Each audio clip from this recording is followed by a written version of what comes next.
loolu moo tax après joué waatul dem Coupe d'Afrique ñëw Guingamp ñu ne ko dootoo fi ñëw daw na ci ginnaaw présidence dem président Abdou Diouf topp ci bind expliquer donc et c'était pas évident bon buñ la lépp alors que ñoo ñëpp ils étaient tellement patriotes que bi ñuy dem dañu demoon parce que dañ ko yaakaaroon ne Sénégal moo leen tax a jóg non boobu fekk na mu jógee Laval parce que moom Omar Gueye Sène moo ko remplacé Laval moom après ci la dem moom bi mu jógee foofu Omar moo ñëw Laval voilà si laay xamante que Thierno Seydi d'ailleurs voilà suñu joué Sénégal France bi boo y'avait les Michel Platini voilà Gérard Houllier mooy noonu équipe boobu ñoom Laurent Blanc Desailly machin.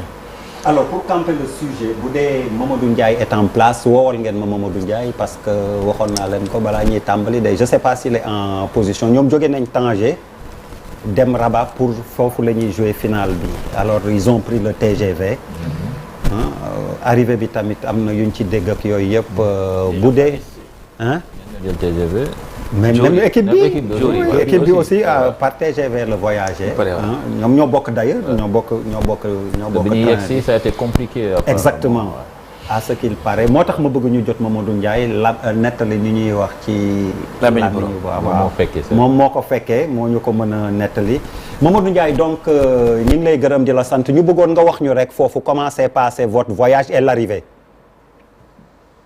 jërëjëf Abdoulaye Der maa ngi lay nuyu di nuyu ñi nga bokkal plateau jàkkaarloo di nuyu téléspectateurs yu télévision Futur Média tey nag journée tey bi avant tout yegg si nañu Rabat ci jàmm yegg si nañu ci jàmm tey gannaaw voyage bu ñu def ak TGV dinaa ci ñëwaat léegi mais tey bisu tey bi buñ ko mënee tënk rek mooy ci suba si gaynde amal nañu séance d'entraînement boo xamante ni mooy bu séance d'entraînement bu mujj ci terrain annexe bu grand stade bu Tanger depuis début de compétition bi foofu la ñu doon amalee seen séance d'entraînement tey ci 11h gannaaw ba nag ñu daal di pare séance d'entraînement bi daal di wutali dem préparer seen hôtel préparer julli àjjuma bi ñu jullee ba pare ñu daal di nag ñëw añ noppalu préparer tuuti rek boori 17h ñu daal di yegsi ci gare bu Tanger foofu lañ doon jëlee TGV bi nag wutali fii di Rabat boori 17h ñu def voyage bi ci jàmm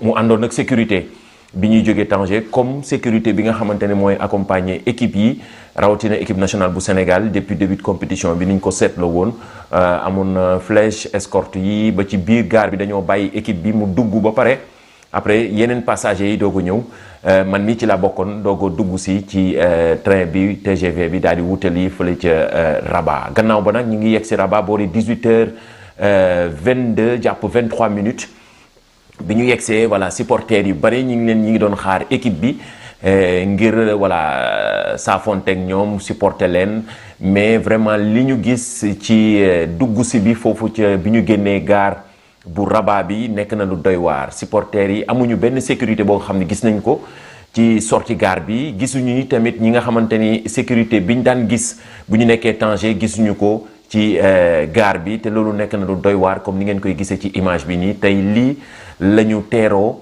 équipe nationale bu Sénégal fii ci Rabat fi nga xamante ni fa lañ fas yéene wutali fa lañ fas yéene toog ngir wut préparer li nga xamante ni mooy finale Coupe d'Afrique des Nations bi ñu jàpp dimanche 18 janvier fii ci terrain stade Moulay Abdallah bu Rabat leneen li comme ni ngeen ko gisee noonu ña ngi ko yóbbu ci hôtel bi nga xamante ni donc bu fekkee dañoo jël autoroute bi sànq ba tey loolu laa doon xoolaat hôtel bi ñu nekk xaw na soriwul ndaxte hôtel bi nga xamante ni la waa Cameroun doon fi ñu nekkoon fi ñu logé woon ci période début de compétition bi foofu la ñu jox hôtel boobu la ñu jox hôtel bi la ñu jox équipe nationale bu Sénégal bi ñu laajee yenn ci sénégalais yi ñu ne xam nañ ne hôtel bi dafa sori amoon na yeneen hôtel yu nga xamante ni waroon nañ leen ko mën a jox waaye loolu xam nga décision waa CAF la ak it ñoom ñi nga xamante ni ñooy marocains yi organiser compétition bi lii la ñu mën a jàppandigum ne tey journée tey bi bu ñu ko doon tënk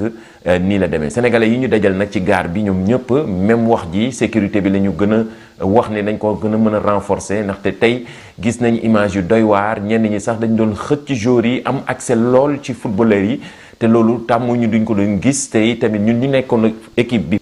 alors Mamadou Ndiaye bu mu demagum il faut mu jéem ñu gën a expliquer problème mu sécurité boobu comment l'équipe finaliste peut arriver sur place foofu noonu mu am un problème oui dans ces circonstances là mais surtout aussi dama fa dégg beneen problème mooy billets yi sénégalais yi nee nañ gisuñu ko am na sax ay marocains yuy kaas ne jotuñu billets yi gisuñu ko alors Mamadou Ndiaye soo ñu mënoon indil très rapidement leeral ci point boobu tamit.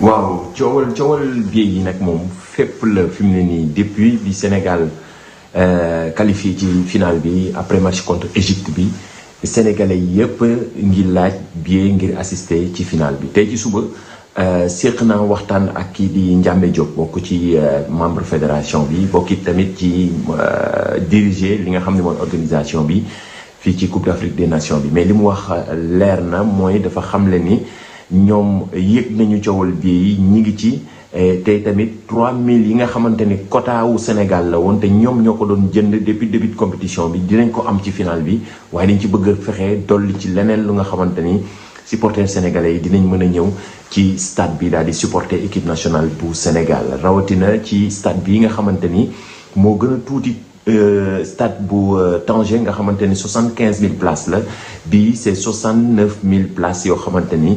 mën nañu wax ne li ci ëpp ci supporters yi war a ñëw mooy ñii di marocains yi boo demee ci plateforme bu CAF bi nag billets yi dañoo teel a xamle ni billets yi dafa jeex depuis ci digg compétition mooy billet final bi loolu CAF affiché woon nañu que ni billets yooyu daanaka yi ñi di waroon jaay jeex na boo duggee ci biir plateforme actuellement nii du joxe beneen issue boo xamante ni dinañ wane ni mën nañ mën a jaay mais nag man dama doon proposer. du sax proposition constat bu ñu defoon la ci coupe du monde Qatar 2022 boobu ñi nga xamante ni équipe yi nga xamante ni dañu maanaam bu ñu bukkee billets yi ba pare équipe yi nga xamante ni amuñu chance qualifiée ci finale bi d'habitude dañ leen doon jox possibilité ñu mën a delloo seen ay billets su ko defee ñu dindi ci 5% su ko defee permettre aussi billets yooyu ñu mën ko jaayaat te loolu gisuma CAF def ko te loolu FIFA defoon na ko ci coupe du monde 2022 bi te loolu réussiroon nañ ko par exemple bu Sénégal je donne un exemple comme ça bu Nigériens yi jëndoon billet pour finale bi doon yaakaar ne Nigéria dina dem finale far yàlla Nigéria demul finale 3e place lay joué Nigériens yooyu dañ doon dugalaat seen billet yi ci finale ci plateforme bi su ko defee sénégalais yi am accès war ko mën a jënd ñoom Nigériens yi ñu daggal leen juste 5% te loolu gisuma CAF def ko fi mu ne nii nag coowal billet yi moom fu ne la fépp foo xamante ni fi ne yaa ngi dajeeg sénégalais yi dañ lay laaj mbirum billet te ñi nga xamante ne ñooy membre fédération bi kenn ci ñoom di Ndiamé Diop tey ci suba bi ñu séq ak moom waxtaan je pense élément bi jàll nañ ko ci journal bi loolu la joxe comme information ci wàllum billet bi. Mamadou Ndiaye merci jërëjëf vraiment ñu lay gërëm di la sant di ñaan yàlla foofu ca Rabat lépp yemb ba nga xam ni Sénégal dans les meilleures conditions dina ko mën dugg ci Sénégal alors réaction dégg ngeen ni équipe bi yegsee problème de sécurité problème de billet d'emblée. votre réaction. xoolal et puis sax am tey.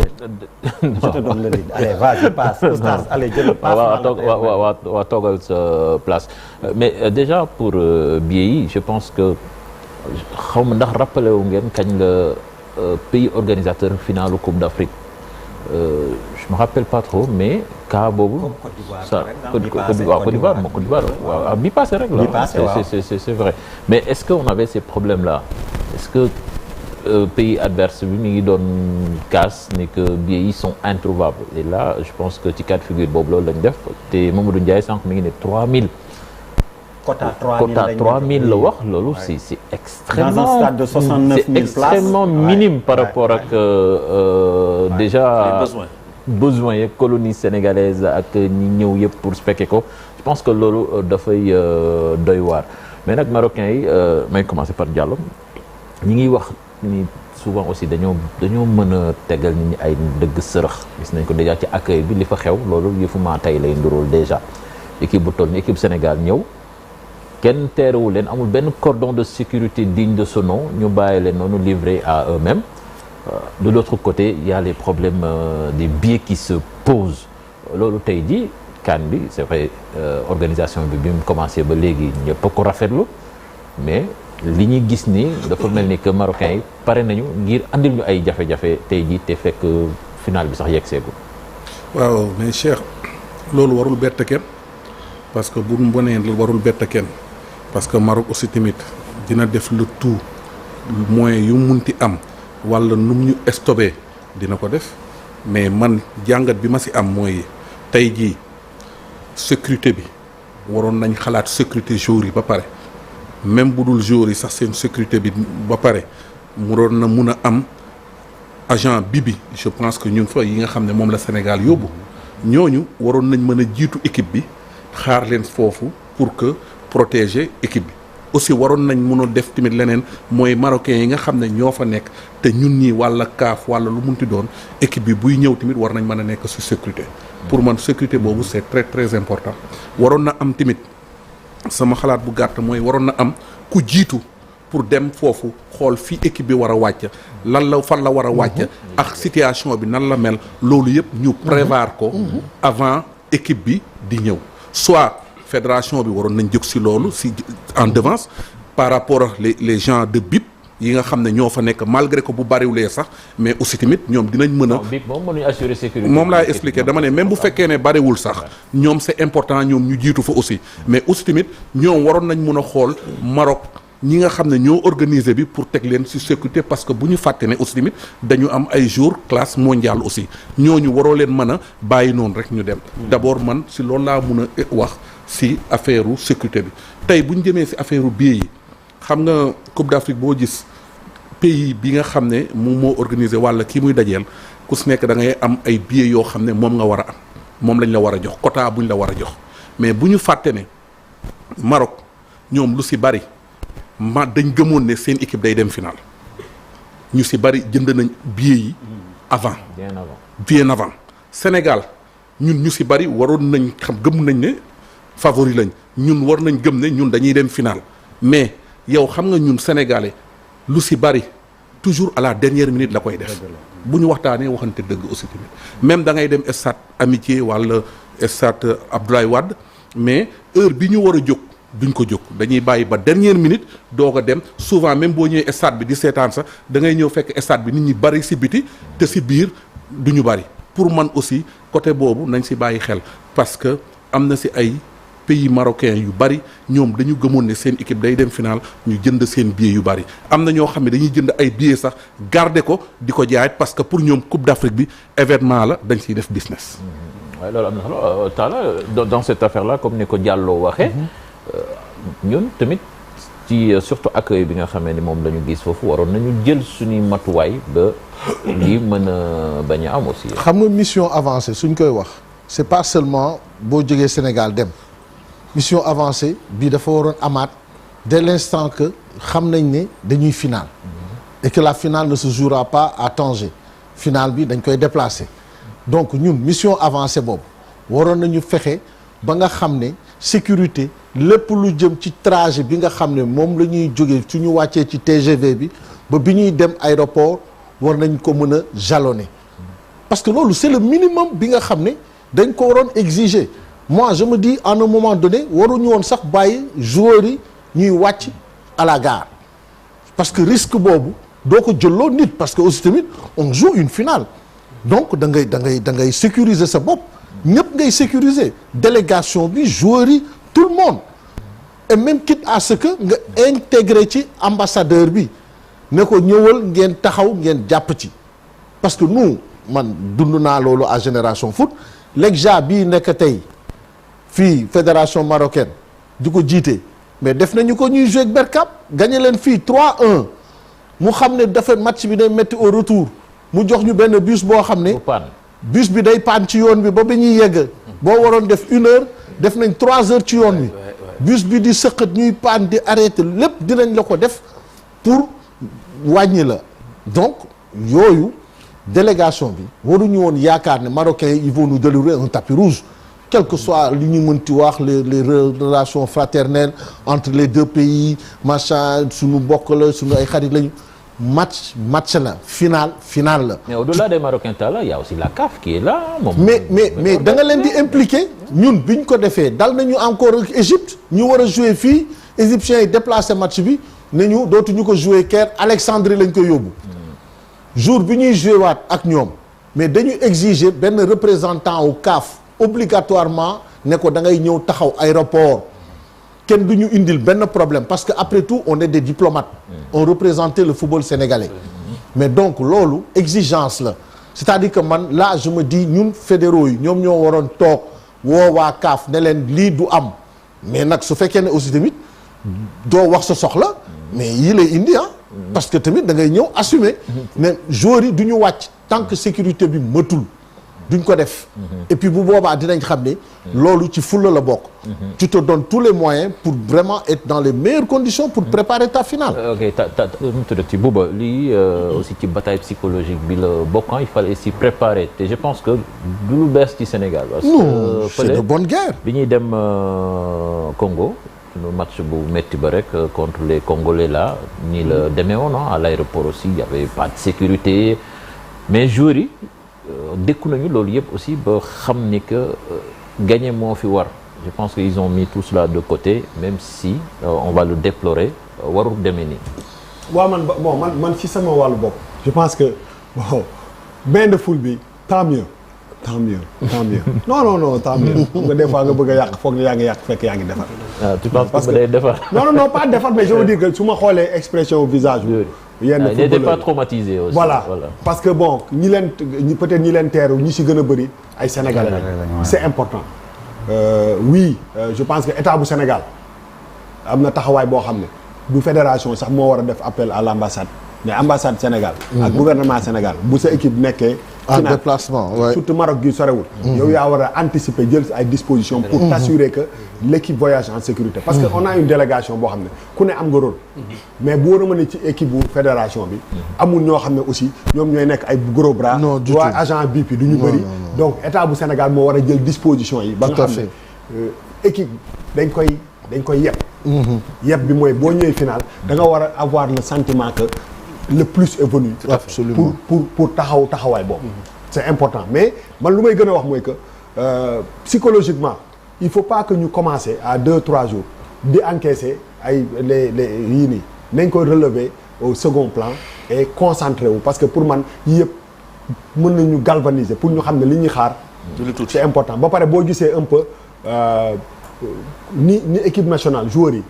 ni ñuy exprimer aussi biir terrain nga xam ne ni anticiper nañ ci affaire yu bëri parce que ci match yu bëri gis nga ay situation yoo xam ne peut-être mënoon dégénérer mais booy yi quand même malgré seen âge bu ndaw am nañu benn retenue bu ñu am pour xam ni l'essentiel mooy gagner les matchs là donc nañ ko jël ci beneen côté bi pour moi ça nous a galvanisé ñu wàcc suñu supporters yi booy sénégalais yi yor seen téléphones yi taal oui c'est am na ay couac mais à la fin de la journée les joueurs souriaient dugg nañ seen bus et je sais que à partir de maintenant nañu fexe ba nga xam ne ci li topp ci compétition bi muy entraînement yi muy li ñuy lekk bi non c'est important te loolu encore une fois gouvernement bu Sénégal ak Maroc am na lu ñu séq lu am solo Maroc sorewul c'est pas trop tard nañu jël toutes les dispositions ba nga xam ne ñi nga xam ne dañoo nekk ci équipe nationale pour toppatoo mbirum physique mbirum kii ñu toppatoo seen liggéey état bi ñëw jàppale leen en plus xam nga def benn 30-40 personnes def leen ci avion bi ñu dem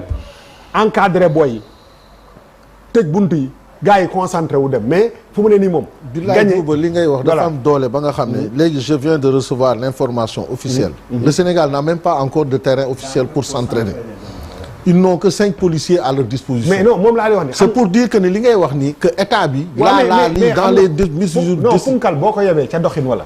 man sama équipe bu nekkee dafa dem final le gouvernement du Sénégal ñoo war a njëkk a woo seen naataangoo yi ministre des affaires étrangères ministre des sports ñu taxaw seet heure bi ñoom normalement foofu la leen waroon fekk dëgg la ñu encadré booy yi ba nga xam ne nekk nañ ci xam nga dem di dem final ñu naan moo tax xam nga dañu nekk ci jamono internet te rumeur dafa bëri moo tax man damay def tout ba nga xam ne même nous les Sénégalais ñu bañ a nekk ci psychose wéy dañuy xeex. on est des non dañu ay ñuy gagneur lañ dañuy gagner dañu bëgg a ñëw pour gagner nañu garder kii boobu ku nekk li nga war a def nga def ko on est à 48 heures 3 jours de 48 heures de la finale. nañu jël disposition yi ba aar suñu joueurs yi parce que am na lu jàll wax c'est important on a des joueurs yoo xam ne. dimension non bu ñu contrôler bal saa Cristiano Ronaldo lañ koy jox. xam nga li ma la bëgg a wax wala Benzema. on n'est pas yoruñu équipe yu ndaw ay joueurs yu ndaw yoo xam ne c'est des personnalités lañu. dañ leen war a protéger. voilà mondial te ñooñu en dehors de li ñuy sol équipement taxaw ci terrain bi ay kilifa lañu te kilifa da nga koy aar. donc gouvernement Sénégal na taxaw bàyyi booy ñi nga xam ne sportif bi ñoom ñu concentré ci sportif bi tout ce qui est encadrement. logistique ak logistique ñu def le boucher double ci 48 heures yi ba nga xam ne booy yi dañu entraîner nelaw lekk lu baax dem ca biir terrain ba dafa.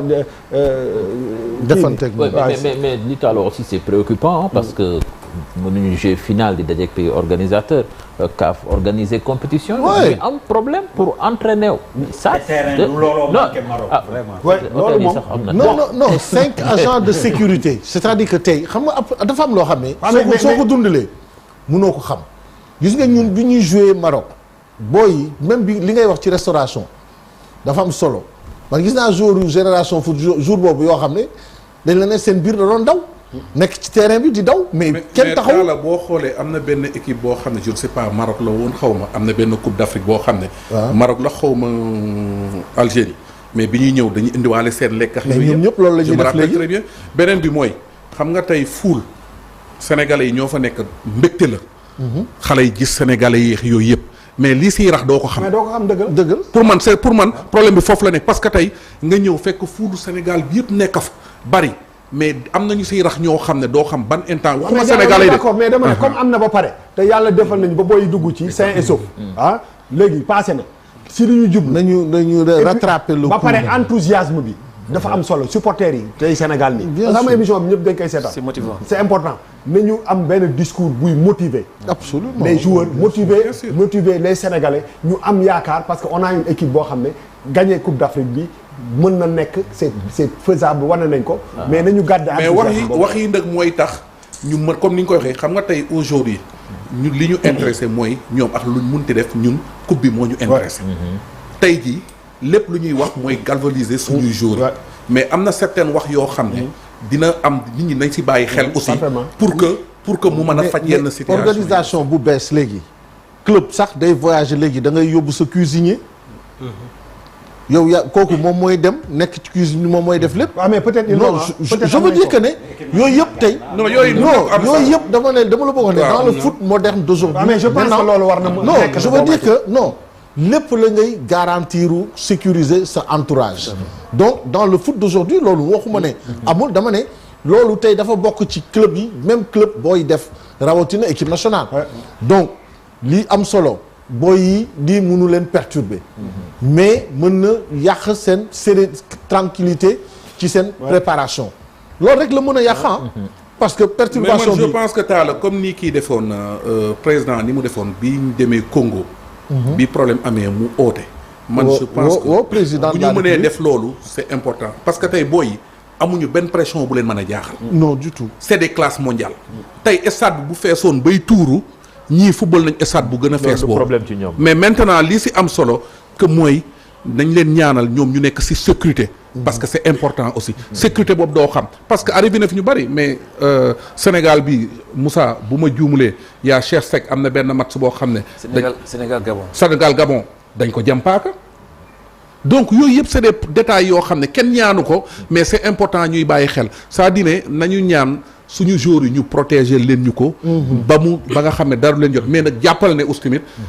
xeex la rek ku si nekk da ngay xool moyen booy def rek c'est ça pour perturber sa équipe moom ñoom dinañ da def lu ne yow tamit lan mooy sa xalaat ci jafe-jafe yi nga xamee ni délégation bi am na ko ci Rabat bi mu yegsee merci Diaw moi je pense que fii Talla waxee ak Diallo ak Bouba je pense que lu ne mën nañ ko si am parce que bon ku xam naar yi xam na ne aussi du yomb ñi nga xam ne xam na naar yi yàgg si ñoom jouer si ñoom xam na ne tous les moyens sont bons pour di leen déstabiliser l'équipe maintenant comme li ñuy wax mooy dès l'instant que ñu gagné ñu qualifié final rek dafa amoon beneen disposition bu ñu waroon jël dafa amoon benn anticipation boo nga xamee nos dirigeants tey waroon mën a dem pour organiser xool hôtel yeeg terrain d'entraînement yeeg xool lépp sécurité beeg tout après nag ñu soog a ñëw moi je pense que loolu erreur la ba nga xamee ni dañ koy wax parce que mënuñu ñëw rek dans le foule comme ça tey ji ñuy wax ay problème terrain d'entraînement moi je pense c'est regrettant te du naari ñoo la koy wutal wala des trucs comme ça mais li ñu waroon anticiper la loo xamee nii tey jii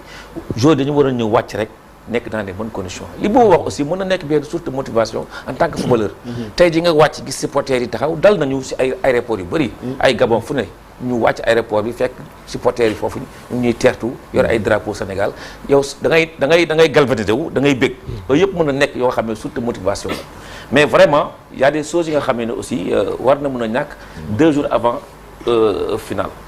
waaw Moustapha yow tamit. waaw man de li ma ci dolli rek mooy xam nga tey ku xam naari ci stratégie boo degee ñoom da ngay calculer yëpp xaaral lépp lu ñu mën a def pour déstabiliser la ñoom dañ koy def te bañuñ ci dara parce que ñoom ba ci début Coupe d'Afrique bi sax ñoom dañu gëm ni ñoom ñoo moom trophée bi ñoom loolu lañ gëm ñu degee équipe boo xam ni muy Sénégal ñemewuñ ko trop di wax ji di bari ñemewuñu Sénégal trop moo waral yii ñuy def ni yëpp mais je pense que ni yii ñuy def ni yëpp si biti la yam mais ci terrain bi moom gëm naa ni 11-11 la te am nañ ay joueurs yoo xamante ne nii dund nañ pression bu nekk pression bi ñu dund Congo yaakaaruma sax ñu dund ko ci final bi booboo gën a dur te pression boobu dañu mënee Sénégal 2-0 ci biir pression boobu ci biir souffrance boobu Sénégal dugal ko ci 3 buts moo lay wane suñu joueurs yi am nañu maturité te màgg nañu te am nañu expérience bu baax léegi nag comme li Bouba wax dafa am solo c'est-à-dire football du dugg ci terrain bi rek jouer football dafa am préparation te préparation boobu su baaxee sa match dina baax mais su amee ay problème après loolu mën na feeñ ci terrain bi après moo tax préparation bi dafa am solo équipe soo ko yóbboo mu nekk groupe ku ci nekk am na loo war a def travail boo war a def ñun ñi ñëpp dem nañ ay tournois international day am ay flèche fam ñoo xamante nii dañuy jiitu xool fan la équipe bi war a dal waaw te loolu c'est très important man daal li ma ciy wax mooy que na gars yi gën a jël ay mesures ci côté sécurité parce que tey dañu am ay joueurs yoo xam ne ay joueurs classe mondiale lañu yoo xam ni dañ leen a war a protéger bu baax a baax te man je pense que ni naari moom kuy jouer ñoom lépp lu ñu mën a def pour déstabiliser la dinañ ko def parce que man jàpp naa ni lii rek la ñu am ci match bi man ci li ma jàpp mais loolu argument la parce que man xam li ma ci yokk c'est-à-dire que distance hôtel bi ngay nekk ak stade bi ngay jouer war nañu fexe ba am garantie wu ne CAF dinañu jox matukaay yi ci war yëpp parce que ils sont capables de tout tarder loola indi ay embouteillage ci yoon wi bloquer sa flèche lépp c'est de bonne guerre nag mais ñun ñooy teel a jël suñu ay matukaay parce que dimanche jotagul nañu sóoraale lu mënul am sax anticiper ci xalaat ko ne mën na am ñaaw njort dafa baax ci événement bu toll nii parce que final dañuy jouer te ñun dañu am moyen wu gagner final bi donc à partir de ce moment aussi il faut se donner tous les moyens yi nga xam ne mën na la permettre vraiment nga jouer final bi dans de très bonnes conditions. voilà Bouba xam naa ne bëgg nga réagir sax mais tamit ci billets yi sànq adduwoo ci mais aussi c'est un problème également je pense que ci genre yu mel nii war nañu délimiter bépp réew buy finalu nga am quota boo xamee ni wax dëgg fa yàlla c'est suffisant parce que ay 3000 places comme ni ma ko déggee ñu koy wax loolu moom c'est très minime pour équipe bu toll ni Sénégal di am lu toll noonu ci soutien ci stade bu 70 000 places. waaw mais loolu xam nga CAF dafa am responsabilité bu rëy je pense que Coupe d'Afrique moom CAF war na xam ne moom mooy mbaj gàcce moom moo coiffé affaire yi su amee ay couac si arbitrage bi ba mu feeñ trop ba mu am ay affaires yoo xam ne c'est tellement évident mu romb nii surtout dëkk bu développé bu mel ni Maroc si seen ndodd lañ koy teg bu dee final xam nga yéen a ngi wax dem nañu dëkk jouer fii dem nañu en club mais final Coupe d'Afrique la ñuy wax on est en 2026 suñu nawle yi ñu ngi ñuy xool final Coupe d'Europe doo gis lii final Copa América doo gis lii c'est-à-dire que am na yeneen tournoi yu ñëw di fëgg ci buntu Coupe d'Afrique bi pour ñu ko yóbbu ay 4 ans. di ko jéem a décrédibiliser. ñoom ils ont la responsabilité. d'être crédibles. Tout à fait. te il faut que ñu pointer le doigt si ñooñu boo ñu amee président bu yoo xam ne dañu président fédération yu fi nekk ak ay nit ñoo xam ne dañu nekk CAF moment bi dañu war a monter au créneau. bañ a nekk di seet sa fauteuil ak sa poste ak nan la ñu mën a def pour que le Sénégal doit être respecté. loolu moom moo am te respect moom bu ñu la ko joxul da nga koy imposer sa bopp. da nga koy jël moom laa lay wax état bu Sénégal ministère des sports a une lourde responsabilité j'espère que le ministre est déjà là-bas. xam nga li ma la bëgg a wax nañu jël ministre des affaires étrangères wax gars yi ne leen suñu joueur dañu ñëw fii dañu bëgg ñu jël toutes les dispositions sécuritaires pour que joueurs yi nekk ci ay état loolu ce sont des trucs qui se règlent à un niveau supérieur. CAF ils ont une responsabilité nañu respecter li ñu am parce que ñoom loolu la leen fi teg. ba tournoi bi nekk boo xam ne. kenn duñu sax ils ont une responsabilité surtout que sax. surtout léegi nag billets yi le problème des billets là pour daaneel foofu rek. le problème des billets moom laay wax nii dafa am benn quota boo xam ne ñoom pour que sax mu logique pour que mu rafet c'est une fête quand même une finale. Tout à fait. Avant tout xam nga. mu proportionnellement munoo def benn 5% de l'équipe adverse loolu c'est une humiliation sur la réputation même de cette compétition donc dañu am responsabilité boo xam ne ñoom ñoo war a trouver les kii xam nga yaa ngi naan les supporters sénégalais li ñu mënoon def nañ ko jamono dafa naqari nit ki jënd na billet dem rey boppam bukki matuñu ay 50 000 non du tout ils doivent être xam nga au courant de que ni Sénégal yi fa nekk kës néew jël seen xaalis def ko fa fay hôtel nekk foofu dañ leen war a yombalal ba nga xam ne y a un quota boo xam ne boo dee équipe finaliste mais loolu mooy pour que mu am mu équitable loolu ñoom seen liggéey la bu ñu ko deful mooy wàcc nañu yoon bi nga xam ne dañ ko boobu stade de 69 000 places ils ont 70 000 non disons léegi 70 000 70 000 mooy que CAF sunu fédéraux yi ñoo war a dem ci CAF parce que xam nañ ne équipe finaliste toujours dañ lay jox quota. quota bi ñu lay jox premier tour ak ay second tour ak yooyu yëpp bokkul ak dara. équipe finaliste da ngay am droit. da nga am droit la du ay looy négocier da ngay dem laajte ko nag mais loolu il faut comme Bouba a dit il faut aller sur place. fëgg ci table bi. mais ne leen donnez-nous ça on c'est notre droit. mais taal mënoo ko négocier. quota gis nga quota bi Sénégal di am. waaw da koy jël parce que Tanger day am quota. oui mais là c'est la finale moom laa expliqué dafa am quota boo xam ne. oui équipe bi da koy am. waaw yaa may dégg mais aussi billets yi aussi tamit xam nga dañ koy jaay en vente. dañ koy jaay. waaw mais non dañuy waxtaan waaw non moom laa négocié dama la ne deux équipes finalistes. mais moom laa dama non. maintenant si le pays organisateur est finaliste. non en plus d'un autre pays. donc là da nga ku nekk am nga loo am loo xam ne yaa ko moom Sadine Tall yow war nga xam loolu xam nga ko sax. waaw dama ne déjà boo ñëwee si compétition. waaw équipe bu nekk da ngay am ay quota. waaw billet. waaw yaa may dégg. mais malgré que quota bi nga xam ne moom nga war a am. am na billet yoo xam ne yow personnellement yow yaa koy jëndal sa bopp. waaw d'accord. pour avant finale bi. waaw parce que tey munoo bàyyi ba dem finale ne da ngay dem di jënd ji billet. waaw mais l'équipe finaliste il y a un surplus. tu arrives en finale. c'est ce que je te dis c'est-à-dire ne. waaw c'est-à-dire ne même bu nekkee demi-finale c'est-à-dire xam nga billet yi. waaw risque lay doon. tey ma jox la exemple.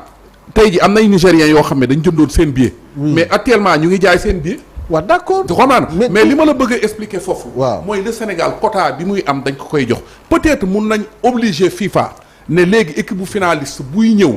da ngay am quota boo xam ne. mooy ëpp mais aussi même pays du benn même supporters yi du benn aussi. tamit mais dans tous les d'accord man fi may expliquer dans toutes les compétitions. que ce soit en Ligue des Champions partout ailleurs ak lu mu mën ci doon équipe finaliste da nga am loo xam ne dañ la koy yokkal en surplus. parce que tu es finaliste. dootul match de poule dootul match de groupe dootul dara. finale la finale c'est deux pays qui se rencontrent. Je suis d'accord. Donc à partir de ce moment ton quota de 3 000 doit passer au moins à 10 000 ou 15 000.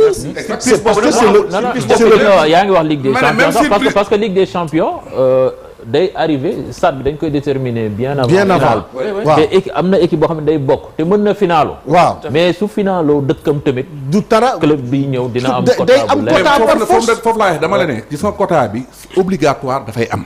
am nga ko tey jii man am na ko pare. tey munoon na nekk 6000 billets exemple mu ñëwaat ba 10 000 ñëwaat ba 15 000. yaa may dégg. mais toujours par rapport supporters yi fay nekk toujours dañuy am problème pour am billet. tout à fait d'accord nga xamante ne léegi nag gis nga foofu la ñuy war a anticiper jënd billet. loolu aussi foog ñu nangu ko man côté bi ma doon waxee buuba. ñun Sénégal ñun dañu am habitude dañuy am avantage yu jënd billet bi léegi mais dañuy xaar ba dernière minute te loolu ça fonctionne pas ci Coupe d'Afrique parce que Coupe d'Afrique dëkku jàmbur la boo fa ñëwee. boo amee chance xam nga ne yow sa équipe la yow wóor na la sa équipe bi incha allah da doon dem final par rapport non dama jox exemple. non mais Diallo c'est n'importe quoi. waaw non c'est pas n'importe quoi comment n'importe quoi. non c'est un gros n'importe. non mais comment n'importe quoi nit. comment n'importe quoi non déglu ma yow fu mu ne nii. waaw da ngay dee mu nekk yàlla te nekkoo yàlla. non defal ndànk non defal ndànk. vas-y non defal ndànk munuloo dem. tey jii nii ak say maigres ressources ne Maroc maa ngi noonu jënd sa billet d'avion. taxale da dem am foo dal ñëw premier tour nga jënd billet pour boo jëndee billet final mooy jënd nga demi final jënd nga quart de finale jënd nga huitième de finale kan moo am moyen wu jënd huitième de finale quart de finale demi finale ak finale noonu waxante dëgg loolu c'est pas faisable. le pouvoir d'achat n'est pas le même. moom la moo tax ma ne la non munoo ñëw ne sama équipe boo paree non loolu yëfu yëpp yàlla la sax toog naa damay dem final nan waxante dëgg tey jii nii bu Sénégal demee final ci Coupe d'Afrique bi du ñëpp ñoo doon xaar final bi doon waxante dëgg donc munoo ñëw amuloo kii da ngay dem le plus ngay dem ngay jënd di dem noonu la gars yi di mais dafa am loo xam ne dañ ko war a sécuriser ba nga xam ne bu équipe bi demee final on met à disposition bu fédération bi à un prix où les gens peuvent vivre on n'est pas des centaines de milliers. li nga xam ne man du ma si d'accord ak yow xam nga du ma si d'accord ak yow parce que boo nee yenn yi day mel ne kenn yebul yàlla. football ñëpp xam nañ ko. Sénégal ñu on savait que ne favori la. man j'étais confiant man les matchs sont été dire mais sama gëm-gëm laa gëm. day dem final. comme marocains yi ni ñu ko gëmee. dëgg la wala dëgg. léegi il faut que nga nangu benn mbir man fi may expliquer. dama la ne waxuma ñi am ay moyens yu ndaw boo jegee bay dem Coupe d'Afrique. mun nga dema ay moyens yu ndaw. mais da ngay anticiper parce que final boo fay dem billet yi da nga koy teel a jënd. te n'importe loolu moo indi problème yi. non waaw bu la neexee non. c'est-à-dire dans ce cas yow naa n'importe quoi mais c'est pas n'importe quoi. dans ce cas parce que yow li leen yow tegoo ko fenn. xam nga pourquoi c'est n'importe quoi non dans ce cas xam nga non pourquoi c'est n'importe quoi. waaw xam nga lan nga mën a wax da ngay météo Diallo. nga ne da ngay météo kay. Diallo xam nga lan mais Talla. mais Real Madrid day jouer yow nga xam ne kii day dem final. non je donne un exemple. yow bu fekkee ne gëmoo woon loolu. tu ne dois même pas dire ça. les Marocains ñoom gëm nañ ne dañuy dem final. ma ne un professionnel dëgg la wala du dëgg. ma ne non Coupe d'Afrique bi passé kañ lañ la éliminé. les Marocains gëmoon nañu dañuy dem final. ma ne Coupe d'Afrique bi kañ lañ la éliminé. non Diallo xam kan moo nga jël coupe ba. xam nga lan la ñu mën a d'accord. bii passé non bii passé kan lañ la éliminé. kan moo jël coupe ba. ku ñu repêché wuñ ko. ah yow fi may waxee ak fi ngay waxee du benn.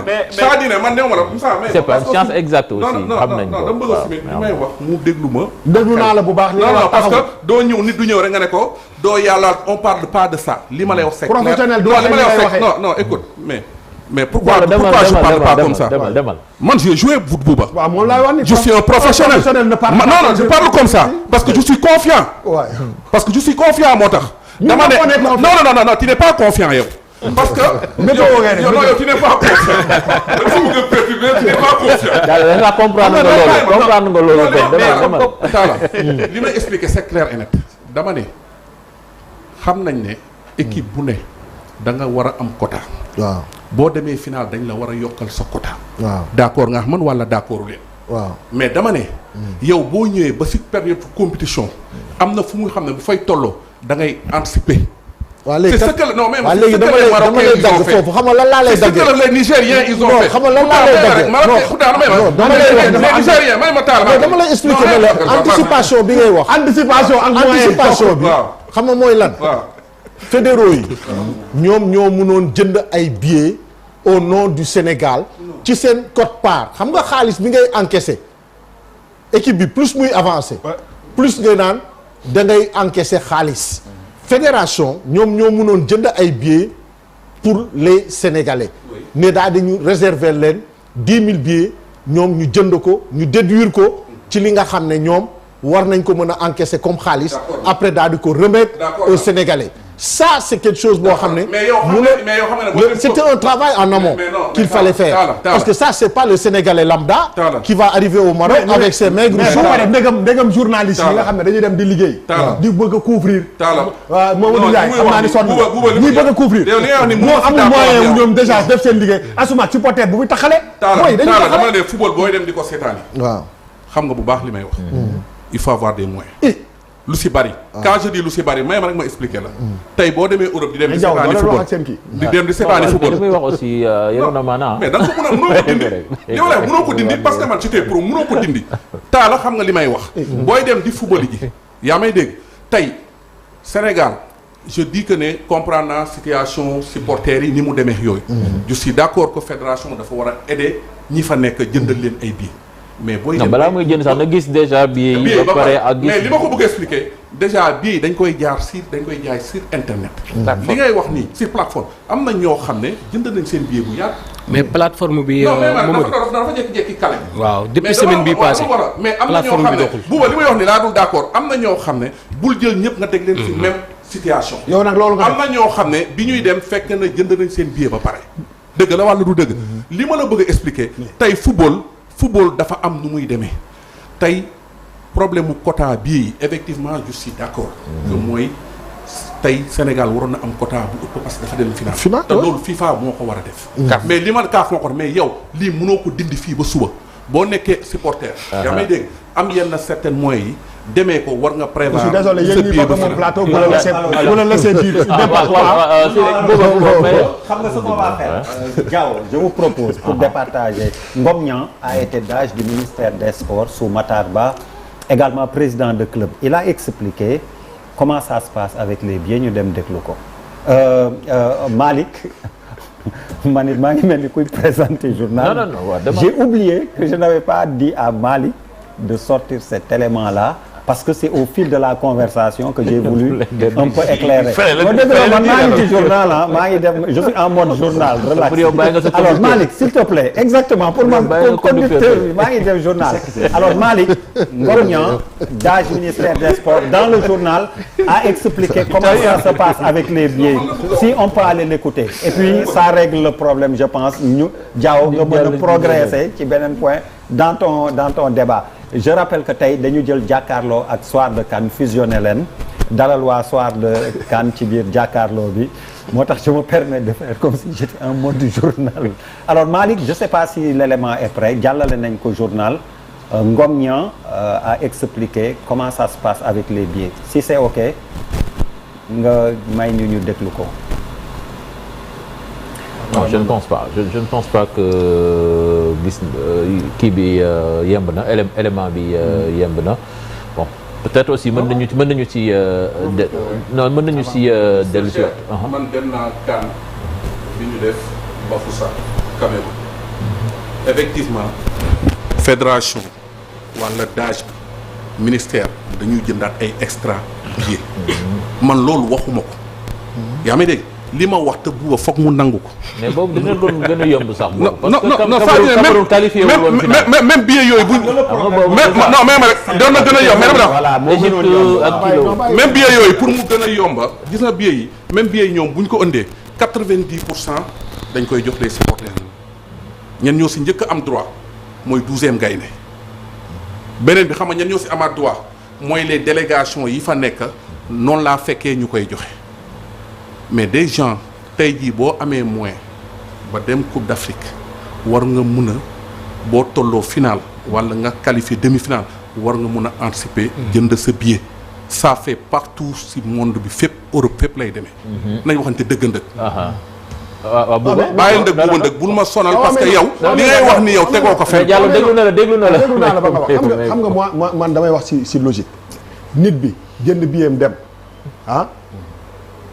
qualifié au deuxième tour da ngay jënd sa da ngay ñibbisi du dëgg le plus ngay dem le plus tu restes avec tes maigres moyens boo ñëw ne pël Maroc jënd billet premier match deuxième match troisième match. parce que li muy wax ni moom xam nga ca cappaandaw ga mooy final balaa nga egg ca cappaandaw ga xam nga fooy jaar mooy premier match deuxième match troisième match huitième de finale quart de finale demi-finale ak finale. mais qui a les moyens de faire ça non xam nga dama la déglu nga pare. da nga ma déglu mais li nga parce que boo ma nee. parce que war nañu non man je parle pas les matchs de poule. je parle après les matchs de poule. non li nga non dama la ne duma noppi tey du ma noppi je parle pas les matchs de poule je parle après les matchs de poule. Sénégalais yi déglu xam ne dama ne logique pour logique boo bëggee ne gars yi dañu war a ñëw jënd billet final. man la boo jëndee balaa ngay jënd final di nga jënd billet yooyu yëpp téye ko. te loolu si benn période de 10 jours la. vous savez que c'est pas possible. Le problème mooy que aujourd'hui bu dee équipe dafa nekk dem final. war nga am moom laa lay wax on n'a pas 20 000 Sénégalais. yu bëgg dugg on en a peut-être 5 000. on doit être en mesure de. peut-être qu'on a 20 000 là. mais peut-être pas 20 000 non peut-être 20 000 non peut-être non bu fa ay 5 000 de. tey aujourd'hui war nañ fa am ay 20 wala 25 000 Sénégalais yu bëgg a dugg ci stade. dama ne 70 000 waaw d'accord 70 000. proportionnellement d'accord 70 000. nga am 50 000. Marocain war nga mu tey jii bu ñu amoon 10 000 Sénégalais yu am billet casse du am.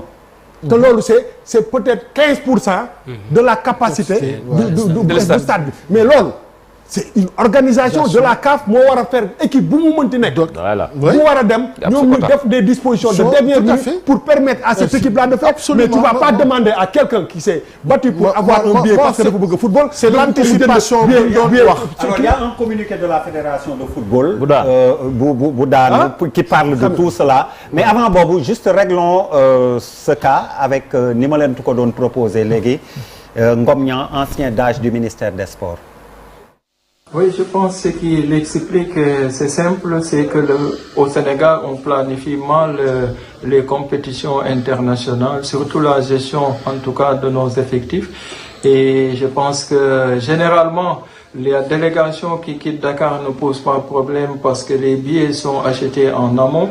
Mais il se pose un problème et qui résulte du fait qu'il y a des Sénégalais qui sont établis dans les pays de compétition. Si on prend l'exemple du Maroc, les Sénégalais établis au Maroc, mais aussi les Sénégalais de la diaspora qui font le voyage pour venir accompagner l'équipe nationale. Et si vous cumulez en tout cas tout ce nombre-là, donc ça pose un problème d'organisation parce qu'en amont, c'était pas planifié de prendre en charge les billets de ces supporters venus de la diaspora. Donc je pense que c'est ce qui pose ce problème de billets. Maintenant, comment faire pour le régler? C'est de prendre le risque à l'entame d'acheter un nombre supérieur, en tout cas au nombre initialement prévu, parce que chaque année, on vit la même chose. Mais là aussi, il y a un risque, parce que si le Sénégal achète, par exemple, les billets de la finale et qu'on est éliminé, par exemple, au quart de finale, vraiment, c'est comme si vous jetez de l'argent par la fenêtre. Donc, ce sont ces paramètres-là qui font qu'à chaque fois, à la veille d'une compétition, qu'on parle des problèmes de billets, mais généralement, c'est pas des billets qui sont relatifs, en tout cas, à la délégation qui a quitté Dakar et qui a été pris en charge par le ministère ou la fédération, mais c'est généralement les Sénégalais qui sont partis d'eux-mêmes ou qui ont quitté la diaspora pour rejoindre en tout cas le Maroc. Voilà, mais une question et ça peut être résolu par la diplomatie parce que généralement le chef de l'État appelle son homologue pour pouvoir aider la délégation sénégalaise à trouver des billets. Et le ministre des Sports peut rentrer en action, mais également la Fédération sénégalaise de football parce que la CAF parle avec la fédération, c'est son interlocuteur. Alors la fédération sénégalaise de football ñi ngi nii di coow ci billets yi ñi ngi coow ci problème mu stade bi ñu nar a joué Diawo am na communiqué bu ñëw boo xam ni yow laay bàyyi nga àggee ko askanu Sénégal. Communiqué bu gudd bon la fédération sénégalaise de football qui porte à la connaissance de l'opinion nationale et internationale ainsi que les instances organisatrices ses vives inquiétudes concernant plusieurs dysfonctionnements constatés en marge de la préparation de la finale de la CAN, dans un souci de transparence donc de défense des intérêts de l'équipe nationale, la FSF tient à préciser les points suivants. D'abord, dispositif sécuritaire et accueil. La FSF déplore l'absence manifeste de dispositifs de sécurité adéquats lors de l'arrivée de la délégation sénégalaise à la gare ferroviaire de Rabat. Cette carence a exposé les joueurs, le staff technique à une promiscuité, je pense qu'on l'a vu sur les images, et à des risques incompatibles avec les standards d'une compétition de cette envergure et le standing d'une finale continentale. Deuxièmement, hébergement de l'équipe nationale. Il faut aussi problème am na fa concernant la logistique hôtelière. La FSF informe qu'il a fallu procéder à une protestation officielle par courrier pour obtenir gain de cause. Suite à cette diligence, un établissement hôtelier de catégorie 5 étoiles a finalement donc été attribué au Lyon, garantissant ainsi les conditions de récupération requises. Desaat na ñu ñëw ci troisième point bi, site d'entraînement et reconnaissance du terrain. La FSF a notifié officiellement à la CAF son refus catégorique de tenir ces séances d'entraînement au complexe Mohamed V. Cette décision est motivée par le fait que ces installations constituent le camp de base de l'équipe adverse, ce qui soulève un problème d'équité sportive. Par ailleurs, la FSF précise qu'à ce jour, elle n'a pas encore reçu la notification du site d'entraînement de l'équipe nationale du Sénégal. Waxoon nañ ko sànq ni loolu sotteegul. Billets, le problème des billets, billetterie et accès au stade. La situation demeure préoccupante. Loolu la fédération bi wax. La FSF tient à préciser que la dotation officielle n'est que de 2 tickets VIP et déplore l'absence de possibilité d'achat. Maanaam joxuñ leen fenn fu ñu mën a jëndee billet. VIP et VVIP comme ce fut le cas lors des demi-finales. Toutefois, la fédération a pu procéder à l'achat de billets pour ses supporters à hauteur des limites maximales officiellement autorisées par la CAF, soit 300 tickets en catégorie 850. En catégorie 1. En 800, c'est ça. Catégorie 1, catégorie 2. Voilà. Et c'est ça, 1700. 1700 catégorie 3. Donc la FSF souligne que ces quantités, bien que totalement acquises, restent insuffisantes. mooy 3000 yi ñu doon wax rek. mooy 3000 yi non voilà. 3000 yi mooy li ñu doon wax ne sànq. ñun ñoo war a mën a aussi tamit di anticiper xam nga lan moo am. non déglu ma parle de la fédération. non man fédération laay wax mais déglu ma rek xaaral xam nga yow da nga am possibilité jënd 3000 billets yoo xam ne c'est officiel mooy li communiqué bi wax mais yow da nga am xaalis boo xam ne CAF daf la koy jox bu fekkee ne compétition bi jeex na et plus ngay avancer ci compétition bi plus xaalis bi di gën a bare. Exactement. man léegi xam nga ñoom dañuy def tout le temps ay genre de compensation par exemple suñ la amandé tey ñu ne la comme dañ la waroon jox xaalis balaa ñu lay jox xaalis bi dañ ciy retirer xaalisu amende bi. mais ci moment biñ toll fédération mënoon na jënd ay billets anticiper loolu xam ne même bu ko jëndee parce que léegi la waa ji wax loolu. nee na c'est des risques ay risques la. mais da nga koy jël mais Talla. non billet yi man suñu xoolee suñu liiree communiqué bi. waaw je pense que problème billet yi moom moo gën a tuuti ci problème yi ñu nar a jànkoonteel. ci finale bi. parce que bi ñu duggee Rabat ba hôtel ba lépp problème la. moom laa nga ñëw accueilliruñu la. ñu yóbbu la ci hôtel boo xam ne baaxul. Rikiki.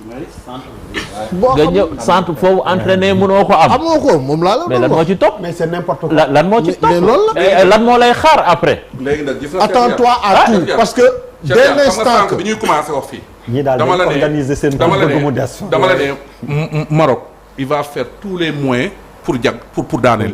mais dafa am. non même organisé même expliquer non même expliquer mais si biir loolu CAF moo organisé. waaw CAF moo war a jël responsabilité yu bari.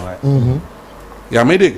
tey ma jox la benn exemple. y a une communiqué bu ñu waxoon xaw ma ndax dëgg la walla du dëgg exemple. parce que ñu ngi xool kii 2 ans yi di ñëw. lu am la kan moo war a organiser. te nangooguñu may ma rek équipe kenn mënul organiser. Maroc si boppam la ñu proposé. te Maroc nangoogul parce que day bàyyi ba génn si Coupe d'Afrique ba xam ay résultats am ba pare. d'abord beneen la. beneen bi dinaa ñëwaat si buuba li ma doon expliquer. dama ne non dinaa si ñëw parce que da nga taxaw wax il faut que dama lay tontu fii parce que li ma bëgg dama bëgg mu leer nañ que mooy li dama ne fédération. dañu waroon jël disposition. CAF jël disposition. mooy li nga doon expliquer ñoom waroon nañ mën a anticiper jënd xam nga ba tey anticiper bi moo ñëw ba tey. risque la. waaw xam nga man moom laa fi wax. waxoo fi loolu. non mais bàyyi ma si bàyyi da nga may bàyyi foofu laa jëm da nga may bàyyi ma wax. non buuba di nga ma bàyyi foofu laa jëm de buuba doo jaxas. pas dit ça. doo jaxas sama wax de. boo paree ma continuer doo jaxas sama wax de. non pare nga boo paree ma continuer doo jaxas sama wax pare nga. fii jàkkaarloo pare nga mën naa continuer. ñam non mais ma rek. ñam lu amul waaw damay continuer léegi xam nga man maa ngi ko njëkkee si fédération ñoo waroon anticiper. CAF tamit dafa waroon def loolu parce que dafa am quota boo xam ne dañ ko war a am. ma ne la dañu war a anticiper jënd ay billets xam nga moom laa fi wax sànq. yow nga ne ma supporter mais dama bëgg nga non mais buuba da nga ma ne quand je dis supporter da nga ma ne ñii jege fenn ñëw dañuy seen xaas day dem ba jeex loolu nga fi expliquer non. mais non mais ma non bàyyi ma. non je suis xoolal. lan nga wax émission bi ñëpp dañ ko seetaan mënul nekk entre ñun ñaar. waaw non dafa ndànk rek si li nga wax laa la tontu non waaw Dakar dama ne. waaw mais dañuy waxtaan am ñun ñaar mais si li nga wax laa tontu waaw da nga ne. waaw Sénégalais yi bu ñu demee foofu. waaw dañu war a anticiper xam ni dañuy dem final. ma ne la ñiy dem foofu. ak ña fa dëkk. amuñu moyen wu jënd état bu compétition bi yëpp. am ñu gën a bëri amuñu ko. xam nga lu mu bëgg a wax ma ne la loolu nga wax noonu. c'est du n'importe quoi. Maintenant une fédération peut anticiper pour protéger ses supporters ci finale bi. loolu wax ju leer la. léegi boo ko bëggee dëppale parce que sinon suñu yeneen naw la. mais par rapport ak le président Diaw par rapport ak le président Niang Ngom li mu wax. mooy fédération aussi soit risque la mu jël ko wala du ko jël. risque mu jënd billet ba final wala du ko jël. non équipe bi demul final c'est du gâchis. non da nga koy restituer ñiy dem final. parce que tu as la possibilité de revendre. merci beaucoup parce que revente boobu tey aussi tamit soo bëggee am ay supporters au stade. football yëpp risque la. tout à fait risque moo nekk ci lépp ci football. maintenant la fédération son rôle mooy li ma la wax sànq dama ne. fédération dafay am xaalis boo xam ne. la fédération on lui demande pas de faire un bénéfice. Son rôle, c'est d'accompagner le football et de manière générale. Les supporters, les clubs et tout. Moom bu amee xaalis bu muy jóg en fonction de l'avancement dans le tournoi. mais mooy jël ci xaalis boobu. c'est ça jënd ci mais mënul taal est-ce que xam nga ne la fédération même la fédération mun na def liggéeyam. mais les gens ñi nga xam ne dañ dem personnellement seen bopp aussi. dafa am warugar dafa am lu leen war foofu. waaw d'accord mais pouvoir d'achat yi du benn man je parle de sens boobu laa waxee. parce que buuba bu buggee jël lépp teg ko ne. non fédération ñoo war a jënd. non mënul nekk yow boo demee waaye mais buuba yow booy dem bay dem Coupe d'Afrique. yaa may dégg waxuma premier tour de. premier tour deuxième tour war nga mën a anticiper. ok Diallo génnal ci li nga nekk non Diallo c'est bon non nañu tegagum fële billet yi parce que man nee naa ne y a plus important. loo xamante ni suñu kanam te loolu gisaguñu ko. parce que l'hôtel non mais l'hôtel la récupération. mais Talla xam nga non Talla. oui. fi mu nekk nii on est à 48 heures de l'événement. on n'a toujours pas le nom de l'arbitre. xamaguñ kan mooy arbitre parce que lii nii ni mu commencé nii. opération de sabotage lay nduru. moom lay nduru. et là ça. mais Cheikh. non quel que soit l'arbitre bi war a ñëw xam nga nit ñaa ngi koy seetaan adduna yëpp bi nga leen di seetaan te ñoom ils ont un défi à relever les Marocains dañu bokk ci ñi nga xam ne ñoo organiser 2030 non dañu bokk ci ñiy jël 2030 et les gens vont juger sur pièce tey Sénégal préoccupation majeure bi dootul sax ay terrain xam nga mise en place rek la ñuy mën a def fileeg boobu ak décrassage daw xam nga lan moo am solo la récupération nelaw bu doy récupérer yow teg lekk boo xam ne wóor na la ne du am benn incident ci sa métabolisme di nga mën a digérer métabolisme di dina mën a normal récupération bi tëdd nelaw joueur bu dul nelaw. mais Talla arbitre mais yow yàgg ngeen récuser arbitre dañ koy kii ñu récuser ko parce que xam nañ ni loolu mën na te déjà nga Yassane mi ngi may tooñ sax mi ngi ñuy seetaan mi ngi may wax ni gars yi de lekk genre seen xarit la woon dañ ko doon revendiquer te sabotage bi moom la mooy président fédération kan moo daan dem di ko seeti chaque jour di jëflanteeg moom di nuyonteeg moom saafonteeg moom tey c'est lui qui te fait ça Lekja il va jamais changer il a toujours été comme ça moo doon président Berkane ni muy fonctionner nii noonu la doon fonctionner bi mu nekkee Berkane ils sont tous comme ça mais sont tous comme ça mais am na dara benn lu ma seetlu mooy que xam nga ministère des sports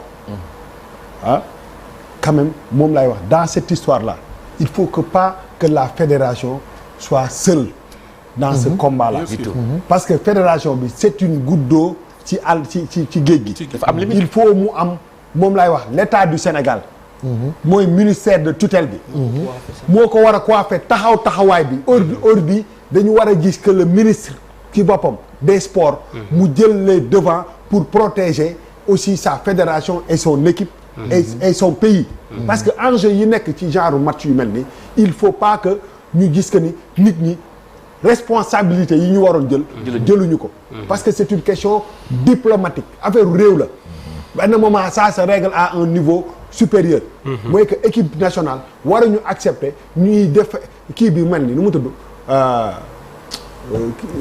communiqué bu mel ni bu ma gisee communiqué bu mel ni je vois un communiqué bu lu may pressentir boobu fédération bu wéet non boobu non dafa ndànk rek non Talla moi je ne juge pas cette fédération par rapport à l'autre non xaar non man personnellement dama ne tey jii nii moment bi ñu toog à 48 heures di kii il faut que ñoom ñu sentir que ni l'état est derrière ñoom la ministère et l'état ministère bi dafa war a taxaw boo xam ne ñoom seen bopp xam nañ ni ils sont couverts xam nga li ma ko parce que y a des choses yoo xam ne ça se règle à un autre niveau mais boobu du lépp la ñuy étaler xam nga dafa am foo xam ne la fédération elle est délégataire d'un pouvoir et le pouvoir appartient à l'état ce qui est vrai mais je veux dire que ne li ñuy négocier moment bi ñoom ils ont mis à nu les problèmes yi ñuy jànkoonteel ministre bi comme le président de la République comme le premier ministre ils sont tous au courant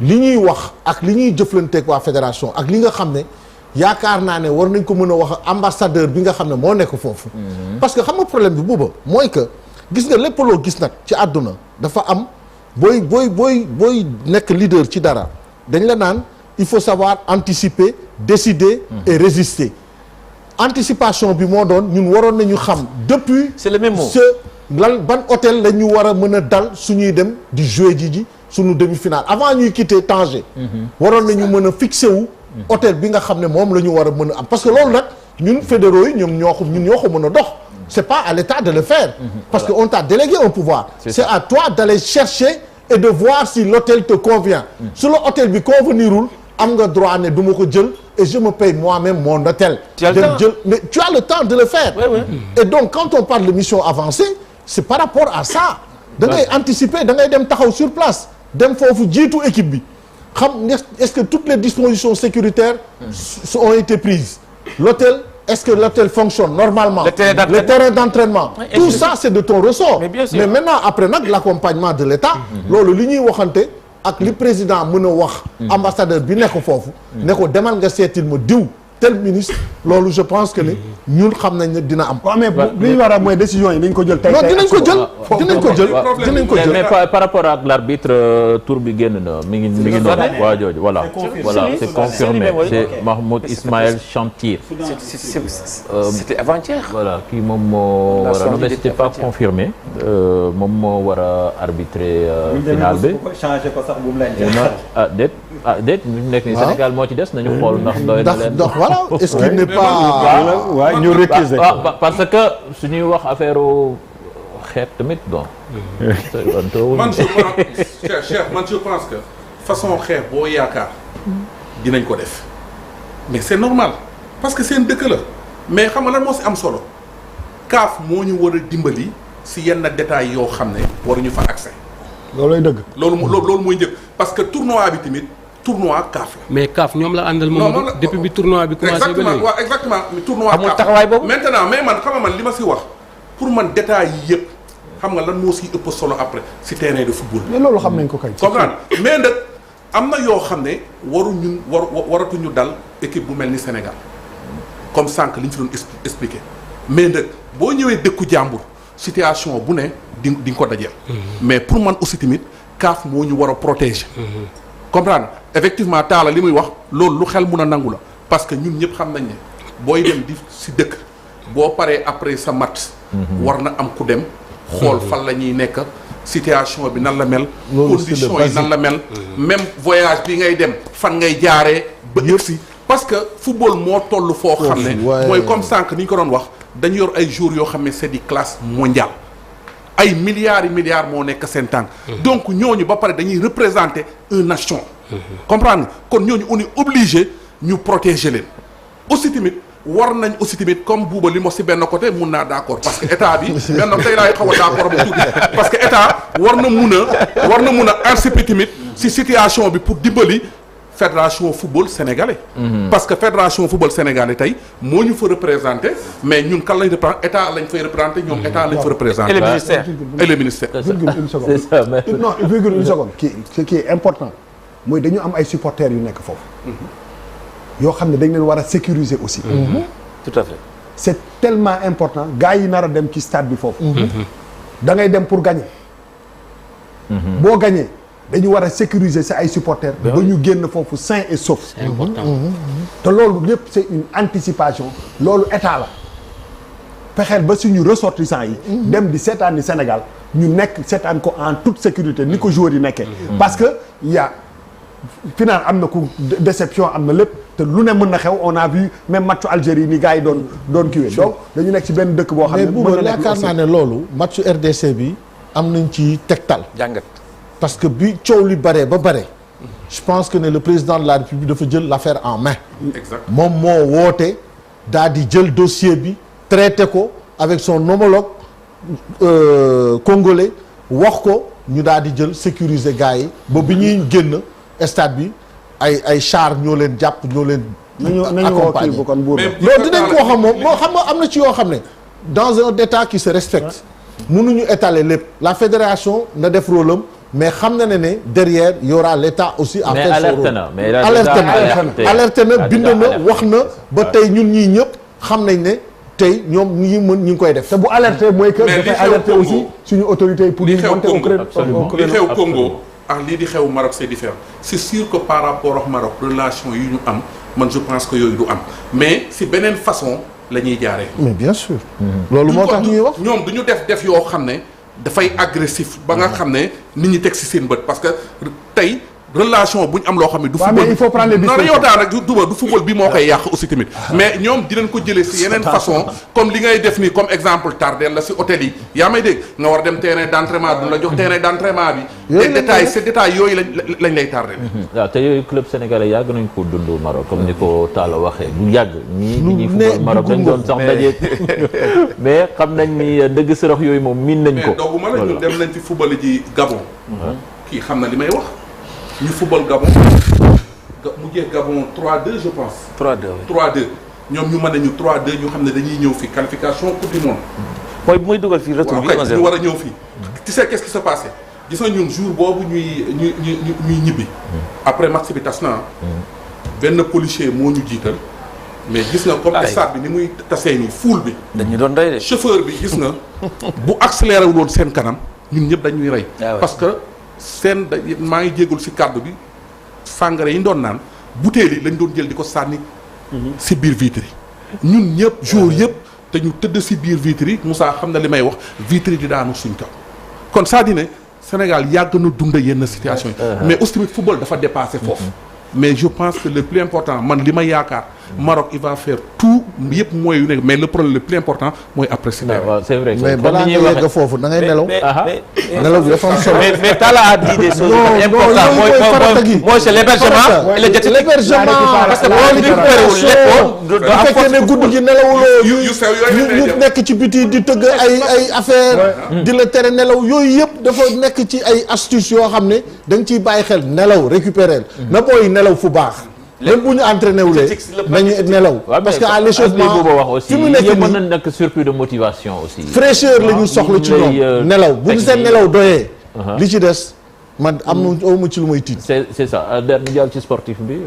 ci sportif bi di xam ci di xew ci biir terrain bi yow tu tiens le lead des coachs ici les anciens footballeurs koy commencé ci Moustapha le cadre bu ba day noppi dañ la numéro 9 non numéro 9